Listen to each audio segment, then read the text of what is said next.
ये आपको बताएं कि अफगानिस्तान ने अगले माह पाकिस्तान में होने वाली 3 मुल्की सीरीज खेलने से इनकार कर दिया। पीसीबी ने 3 मुल्की सीरीज शेड्यूल के मुताबिक कराने का फैसला कर लिया है। अफगानिस्तान क्रिकेट बोर्ड ने अपने एक्स अकाउंट पर पाकिस्तान से सीरीज की मनसूखी का ऐलान किया और कहा कि हालिया तनाज़ात के बायस सीरीज खेलना मुमकिन नहीं रहा।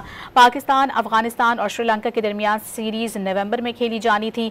पीसीबी ने फौरी तौर पर अफगानिस्तान की मुतबादिल टीम के लिए राबते शुरू कर दिए हैं।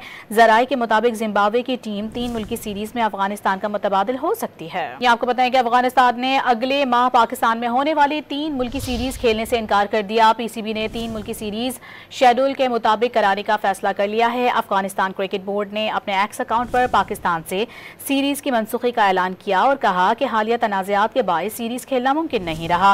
पाकिस्तान, अफगानिस्तान और श्रीलंका के दरमियान सीरीज नवंबर में खेली जानी थी। पीसीबी ने फौरी तौर पर अफगानिस्तान की मुतबादिल टीम के लिए राबते शुरू कर दिए हैं। जराये के मुताबिक जिम्बाब्वे की टीम 3 मुल्की सीरीज में अफगानिस्तान का मुतबादिल हो सकती है।